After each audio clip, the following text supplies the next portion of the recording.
अस्सलामुअलैकुम मोअज़्ज़ज़ ख़ातिन व हज़रात, मोअज़्ज़ज़ प्रोफेसर नुमान अहमद ज़ीरक साहब। जनाब आज हम शुरू करने वाले हैं चैप्टर 5 के शॉर्ट क्वेश्चंस और इंशाल्लाह ख़त्म भी करने वाले हैं।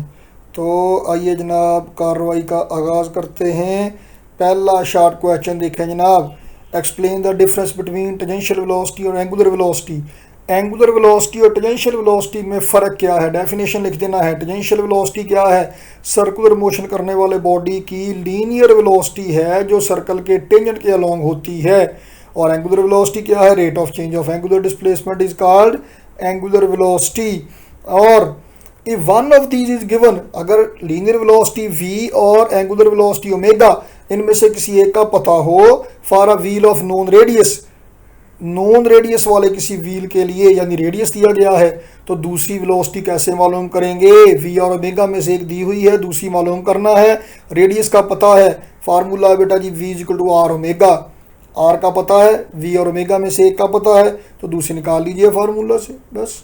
दूसरा जनाब, explain what is meant bye centripetal force. ये वो फोर्स है जो किसी बॉडी के नॉर्मली स्ट्रेट पाथ को कर्व्ड पाथ में, कर्व ट्रेजेक्ट्री में कन्वर्ट करने के लिए जो फोर्स चाहिए। क्यों? Why it must be furnished, ये फोर्स हमें क्यों प्रोवाइड करना पड़ेगी? जनाब कोई भी पार्टिकल अकॉर्डिंग टू, कोई भी object, body, system according to first law of motion straight line में अपना सफ़र जारी रखने की कोशिश करेगा जब तक कि कोई एक्सटर्नल फोर्स उसे मजबूर नहीं कर देती।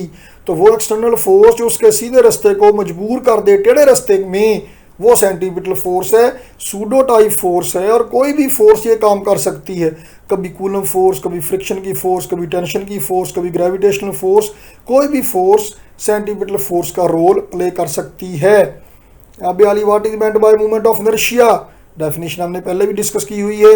Property of an object due to which it tends to maintain its state of rest or of uniform angular motion. Simple inertia में state of linear motion, movement of inertia या rotational inertia में state of angular motion आती है। तो जनाब ये mess और radius का स्क्वायर इसका प्रोडक्ट होता है। सिग्निफिकेंस क्या है, अहमियत क्या है? मूवमेंट ऑफ इनर्शिया तय करेगा, डिसाइड करेगा कि किसी बॉडी को रोटेट करने के लिए या रोटेट करते हुए बॉडी को रोकने के लिए कितने टार्क की ज़रूरत है, ये डिसाइड करेगा उसका मूवमेंट ऑफ इनर्शिया। इसका रोल रोटेशनल मोशन में वही है जो लीनियर मोशन में इनर्शिया का है।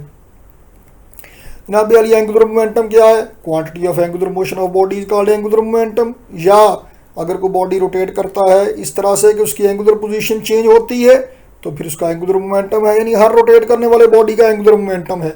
Law of conservation of angular momentum क्या है?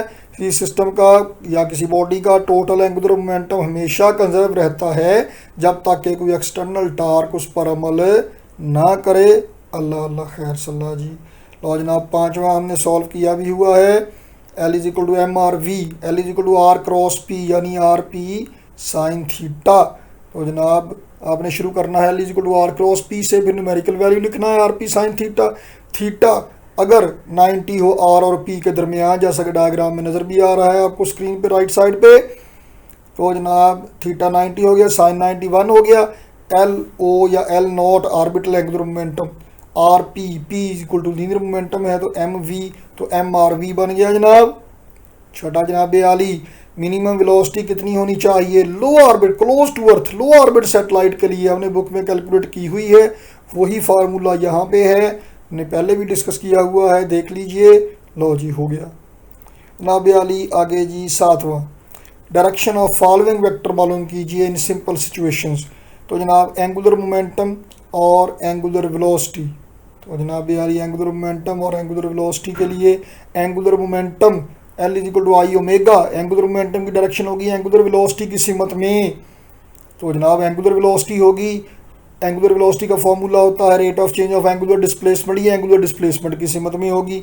और ये राइट हैंड रूल से मालूम किया जाता है। मुड़ी हुई उंगलियां हैं डायरेक्शन ऑफ रोटेशन में और अंगूठा है सीधा किस सिमत में? एक्सिस ऑफ रोटेशन की सिमत में। तो एंगुलर वेलोसिटी भी और एंगुलर मोमेंटम भी थंब की डायरेक्शन में होगी, यानी एक्सिस ऑफ रोटेशन की सिमत में होगी। आठवां जनाब, एक्सप्लेन कीजिए कि कोई ऐसा object orbiting the earth, orbiting the earth मतलब ज़मीन के गिर्द रोटेट करते हुए, उसे फ्री फॉलिंग क्यों कहा जाता है?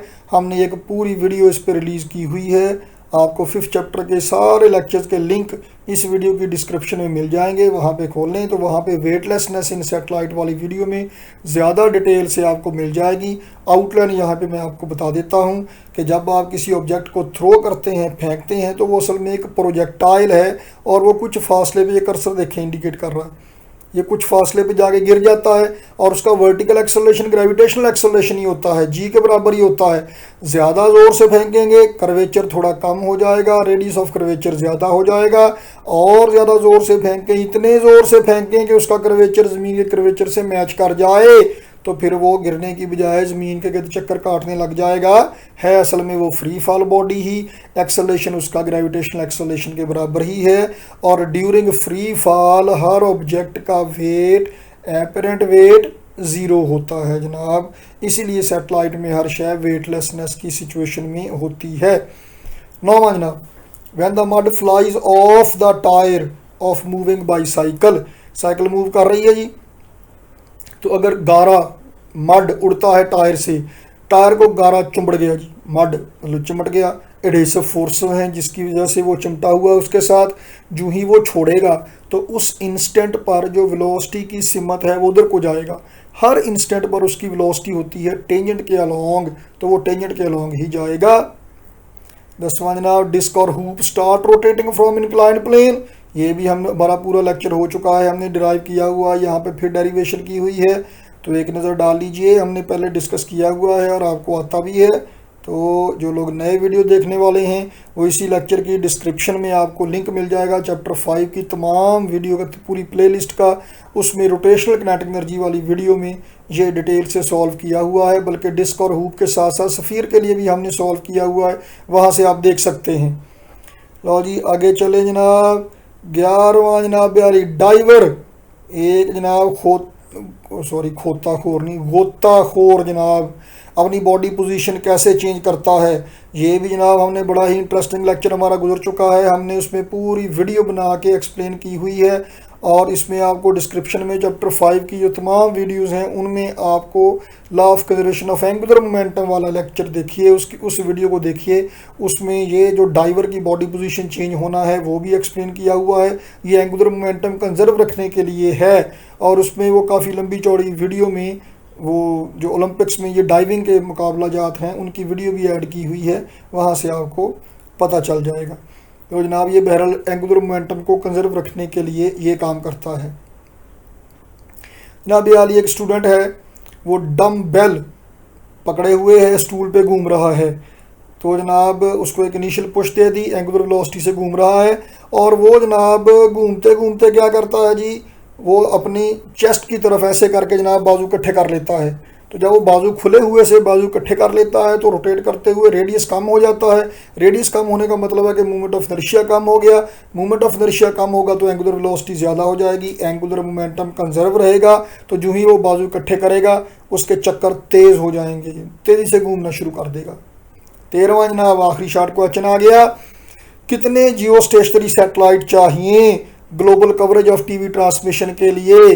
जनाब जियो स्टेशनरी सैटेलाइट अपनी जगह पे फिक्स होते हैं, ज़मीन के लिहाज से रेस्ट पे होते हैं, ज़मीन के गिर्द एक चक्कर 24 घंटे में पूरा करते हैं। It seem hover at same point over earth, तो एक सैटेलाइट 120 डिग्री लॉन्गिट्यूड कवर करता है, तो 3 सैटेलाइट मिलके 360 डिग्री कवर करेंगे, 3 सैटेलाइट मिलके पूरी ज़मीन कवर कर लेंगे। नो जनाब शॉर्ट क्वेश्चन ख़त्म होते हैं, तो अगली वीडियो में इंशाअल्लाह अज़ीज़ न्यूमेरिकल्स के साथ आपकी खिदमत में हाज़िर होंगे। तब तक के लिए अल्लाह हाफिज़।